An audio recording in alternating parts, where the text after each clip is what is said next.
Obstetrics और गाइनोलॉजिकल समिति की ओर से आज विश्व कैंसर दिवस पर रैली निकाली गई, जिसमें दर्जनों की संख्या में नर्स व चिकित्सक मौजूद थे। वहीं रैली के दौरान विवाह चौधरी वर्षा सिंह, प्रतिभा सिंह के अलावा दर्जनों महिला चिकित्सकों ने कैंसर से बचाव को लेकर कई विशेष जानकारियां दी।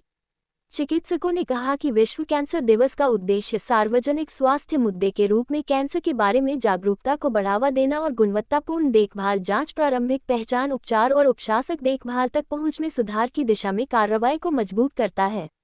वही जानकारी देते हुए विश्व कैंसर दिवस पर महिलाएं अपने आप को कैंसर से किस तरह सुरक्षित रखें, इसके बारे में भी जानकारी देते दिखे।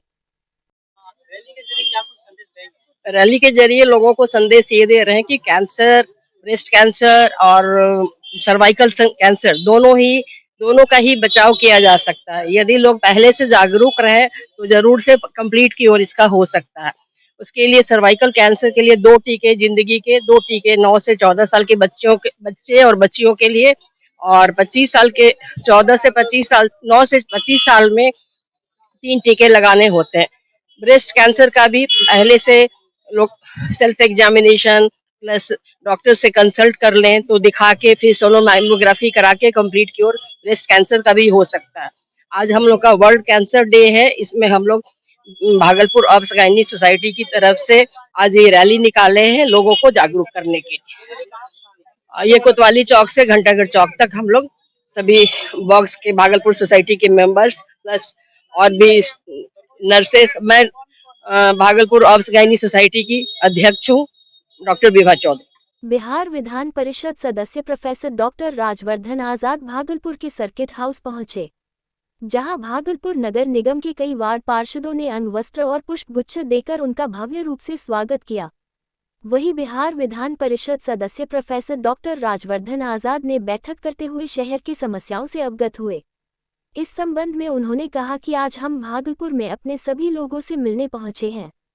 साथ ही साथ बैठक करते हुए शहर की समस्याओं से अवगत हुए, जिसे मैं अपने शीर्ष नेताओं से मिलकर समस्याओं के निदान के लिए प्रयास करूंगा। वहीं उन्होंने ये भी कहा कि हमारे मुख्यमंत्री नीतीश कुमार के द्वारा बिहार के विकास के लिए कई काम किया गए हैं और जो अधूरे काम है उसे भी जल्द से जल्द पूरा कर लिया जाएगा। जी, हम अपने लोगों से मिलने आए जी, यही वजह है जी, यहाँ तो हमारे सब अपने हैं, सब कोई आप लोग भी हैं भैया, जी, तो सब लोगों से मिलने आए हैं। यही हमारी मंशा है। बैठक भी किए सर, क्या राय? नहीं, बैठक इसलिए की है कि यहाँ पर जितने भी लोग आए हैं तो कुछ लोग जो है वार्ड के कमिश्नर हैं, कुछ लोग जो हैं ऐसे समाज सेवा में लगे हुए हैं, कुछ लोग जो हैं वो शिक्षण संस्थान से लगे हुए हैं। सब लोग थोड़ी थोड़ी समस्या है तो वो अपनी समस्या बता रहे हैं और हम उसको समझ रहे हैं। समझने के बाद जो भी हम उसका निदान कर सकते हैं, जहाँ तक ये लोग नहीं पहुँच सकते हैं वहाँ तक हम पहुँचाएंगे। सबसे बड़ा समस्या क्या आपको सर बताया गया सर? सबसे बड़ी समस्या देखिए, अभी हमारे माननीय मुख्यमंत्री जी आए थे, तो माननीय मुख्यमंत्री जी, आप लोग उनके इसमें जो प्रेस कॉन्फ्रेंस हुआ होगा उसमें आप लोग होंगे, तो उन्होंने तो बहुत कुछ दिया भागलपुर को। और जब उनके कार्यकाल में जो है बहुत ज़्यादा क्या बोलते हैं डेवलपमेंट हुआ है, विकास का काम बहुत ज़्यादा हुआ है। बल्कि ये लोग जो बोल रहे हैं मुझे, वो तो बड़ा काम है जो ऑलरेडी हो चुका है, जो ऑलरेडी होना है। जैसे सुपर स्पेशलिटी हॉस्पिटल है यहाँ पे, जैसे कि आपका रोड का देखिए, अभी हम गए थे उधर जो 4 वे लेन रोड बना है, तो वो जो है पूरा पटना से लेकर के और पूरा इधर साहिबगंज तक जाएगा। कुछ बन गया है, हमको लगता है 70% काम हो चुका है और 30% काम और होना है। तो इस तरह का बड़ा काम जो है वो तो मुख्यमंत्री स्तर से, उनके स्तर से और उनके जो अधिकारी लोग हैं वो लोग कर रहे हैं और उस पर लगे हुए हैं, तत्पर हैं उसके लिए। कुछ छोटी समस्या है यहाँ भागलपुर की जो ये लोग हमसे बता रहे हैं और हमको कह रहे हैं कि जो अधिकारी लोग हैं वहाँ तक मेरी बात पहुँचाइए और वो बात हो सके। ठीक। आज नगर निगम के द्वारा घाट का साफ सफाई और ब्लीचिंग छिड़काव किया गया और घाट पे तालाब भी बनाया गया है नगर निगम के द्वारा। मखदूम शाह दरगाह लाइन और बंगाली टोला घाट 1 नंबर वार्ड में बनाया गया है तालाब, जो कि आज भी कुछ मूर्ति विसर्जित हुआ है और कल सारा मूर्ति विसर्जन हो जाएंगे। और जो भी मूर्ति आज विसर्जन हुआ बहुत अच्छा से शांति ढंग से संपन्न हुआ, क्योंकि प्रशासन का भी बहुत सहयोग रहा। हर जगह चौक चौराहे पे देखें और वो अच्छा से हुआ, कोई दिक्कत नहीं हुआ। मेरा नाम संजय कुमार यादव, जिला शांति समिति सदस्य नाथनगर। समन्वय समिति आयोजन समिति की बैठक शेफाली संस्थान में प्रकाश चंद्र गुप्ता की अध्यक्षता में आयोजित की गई। बैठक में दिनांक 23 फरवरी 2025 को संपन्न होने वाले महासम्मेलन की तैयारी के लिए विचार विमर्श किया गया। बैठक में सम्मेलन आयोजन के प्रारूप पर विस्तार से चर्चा किया है। यह माना गया कि इस सम्मेलन में लगभग 50 संस्थाओं के 100 प्रतिनिधि शामिल होंगे। बैठक में डॉक्टर फारूक अली, राजकुमार, महबूब आलम, फारूक आजम, मंजर आलम, मोहम्मद हुमायूं, संजय कुमार सहित अनेकों लोग उपस्थित थे। देखिए, 31 जनवरी 2025 को नवगछिया थाना को सूचना प्राप्त हुई थी कि राजेंद्र कॉलोनी स्थित एक बंद घर में चोरी की घटना कारित की गई है। तो उसमें फिर अनुसंधान प्रारंभ किया गया, नवगछिया थाना कांड संख्या 35-25 दर्ज करके। तो वहाँ पे पीओ का निरीक्षण किया गया, एसएचओ भी वहाँ गए थे, एफएसएल टीम को भी वहाँ भेजा गया, उन्होंने भी निरीक्षण किया। और वहाँ पे आसपास के जो सीसीटीवी थे उनको भी हम लोग चेक लगातार कर रहे थे। तो इसी क्रम में 3 फरवरी 2025 को जब नवगछिया थाना की गश्ती टीम थी, जो सरस्वती पूजा को लेकर भ्रमणशील थी, उनको सूचना प्राप्त हुई कि नवगछिया थाना कांड में जो ये 35-25 दर्ज हुआ था, इसमें जो घटना में सीसीटीवी में जो 2 संदिग्ध लड़के दिख रहे थे अपराधी, जिनका नाम है श्याम सिंह उर्फ कारे और दूसरा है मृत्युंजय कुमार उर्फ मिथुन, ये सोनी डेयरी के पीछे संदिग्ध अवस्था में वहाँ खड़े हुए हैं। तो तुरंत ही इस सूचना का सत्यापन करने के लिए आवश्यक कार्रवाई हेतु गश्ती टीम वहाँ पहुँची और वहाँ पे दो अपराधी थे। ये गश्ती टीम को देखकर वहाँ से भागने लगे, जिनको दल बल की सहायता से उसको पकड़ा गया। दोनों से जब पूछताछ की तो उन्होंने बताया कि हाँ, इन लोगों ने अपनी संलिप्तता स्वीकार की और बताया कि ये लोग घूम घूम कर रेकी करते हैं और घरों में चोरी की घटना कारित करते हैं। और इसी क्रम में इनके द्वारा बताया गया कि इनके जो चोरी किया हुआ कुछ सामान है, ये ग्राम सिमरा स्थित किराए के मकान में इन लोगों ने रखा हुआ है।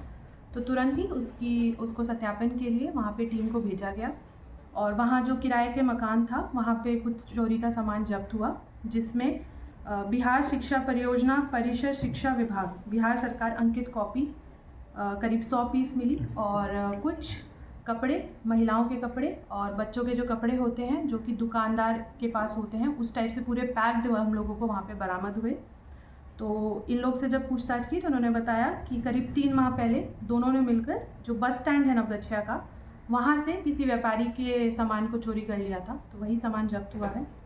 और इन लोग का जो आपराधिक इतिहास जब चेक किया गया तो जो मृत्युंजय कुमार है उर्फ मिथुन, ये काफ़ी कुख्यात अपराधकर्मी है। इसके खिलाफ ऑलरेडी 7 केस हैं और ज़्यादातर लूट इसी टाइप के केसेस हैं।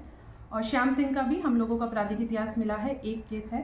तो इन लोगों को ये दोनों का घर कहाँ है? ये दोनों रहने वाले हैं नवगछिया के। ये हैं सिमड़ा थाना नवगछिया। मैम, दोनों को जो गिरफ्तार किया था कुछ मिला भी हथियार वगैरह? जो मैंने आपको नहीं, हथियार कोई नहीं हुआ है, बट जो सामान मैंने आपको बताया उनके किराए का मकान था, वहाँ पे हम लोगों ने जब्त किया। अभी जो मिल पकड़ाया उसमें ये जो पकड़ाया हाँ। तो ये लोग वही इधर उधर घूम के रेकी करते हैं और चोरी की घटना को कारित करते हैं। इसमें और लोग कार्यक्रम है आज का कार्यक्रम, अभी हवन का कार्यक्रम चल रहा है, हवन पूजन हो रहा है। पूजन के बाद फिर वहाँ पर उद्घाटन का कार्यक्रम होगा मंच से। उद्घाटन के बाद फिर हमारे दीपक जी महाराज हैं, उनका भजन संग्रह होगा और हमारे रविशंकर चौधरी जी हैं, उनके बाद उनका भजन का कार्यक्रम है। फिर यहाँ पर रासलीला का कार्यक्रम है। आज प्रवचन का कार्यक्रम नहीं है, कल से प्रवचन का कार्यक्रम शुरू है। कब तक चलेगा? ये 12 तारीख तक है। ये कार्यक्रम 12 तारीख तक यूँ चलता रहेगा। देखिए, बाबा एक तो गौरी गौरंगी जी है जो बोले अयोध्या से हैं, और एक कानपुर उनका घर है प्रेम भूषण जी महाराज का, उनको भी आप लोग जान ही रहे हैं, अंतर्राष्ट्रीय प्रवक्ता हैं। मतलब अंतर्राष्ट्रीय है के प्रवचन के वो, तो वो कानपुर से है और वो लोग वहीं से आ रहे हैं। बाकी मुख्य उनका कहाँ पर ये है ये हम नहीं जानते हैं। और कार्यक्रम बढ़िया है। हम तो सभी आने वाले श्रद्धालुओं को कहेंगे कि यहाँ किसी प्रकार की कोई दिक्कत नहीं है और जिनको जहाँ दिक्कत महसूस होता है वो कमेटी से मिले, उनकी सारी व्यवस्था होगी। अनुमानित मतलब लग रहा है 10 से 15,000 20,000 पर डे। आपका परिचय? मेरा नाम अजय कुमार, लोग लाली मुखिया नाम से बोलते हैं। मेरी पत्नी यहाँ की मुखिया है, श्रीमती नीना रानी। हम जगशाला में सोनबरसा गांव की निवासी हैं। हम लोग यज्ञ को मतलब भारी संख्या में सब मौजूद होंगे। पूरा गांव वासी सोनबरसा के आज से स्टार्टिंग है। 2 बजे से हवन सामग्री शुरू हो जाएगी। उसके बाद 4 बजे से परिवचन होगी। उसके बाद रामलीला, रासलीला सब होगी। भीड़ बहुत सारी हो रही है, हजारों से ऊपर, मतलब लगभग 5,000 के लगभग कल कलश यात्रा में निकाला गया था और उससे भी ज्यादा ग्रामीण सब बाहर का और सोनबरसा गांव का सब भीड़ उमड़ रही है। धीरे धीरे सब और ज्यादा हो रही है। कितना दिन तक चलेगा? ये 12 तारीख तक, मतलब 9 दिन का है। 13 तारीख को समाप्त हो जाएगी। क्या नाम हुआ आपका? रेणु कुमारी। हम लोग की उम्मीद से बाहर की ये हो रही है। हम लोग बहुत ही आशा के साथ आए हैं। जितने भी बाहर से श्रद्धालु आए, यहाँ पे कोई दिक्कत ना हो। यज्ञ भी हो रहा, परिवचन भी होगी, इसके बाद रामलीला, रासलीला, और बाहर के जितने भी श्रद्धालु आएंगे उनको कोई भी चीज की दिक्कत नहीं होगी। भोजन की व्यवस्था है, रहने की व्यवस्था है, कोई भी दिक्कत नहीं है। हम लोग सारे गांव निवासी के जितने भी आदमी हैं, हम लोग पूरे सहयोग से लगे हुए हैं कि यज्ञ जो है ना बहुत ही अच्छे हो। ये भविष्य में जो है ना बिहार का फर्स्ट यज्ञ हो, जो कि अपने बिहार में ऐसा यज्ञ नहीं हुआ हो। परिचय ममता कुमारी, गाँव सोनबरसा। पुलिस अधीक्षक नवगछिया द्वारा बिहपुर थानांतर्गत ग्राम सोनवर्षा में हो रहे महायज्ञ का निरीक्षण कर विधि व्यवस्था का जायजा लिया गया एवं आवश्यक दिशा निर्देश दिए। इस क्रम में अनुमंडल पदाधिकारी, अनुमंडल पुलिस पदाधिकारी नवगछिया एवं बिहपुर थानाध्यक्ष भी शामिल थे।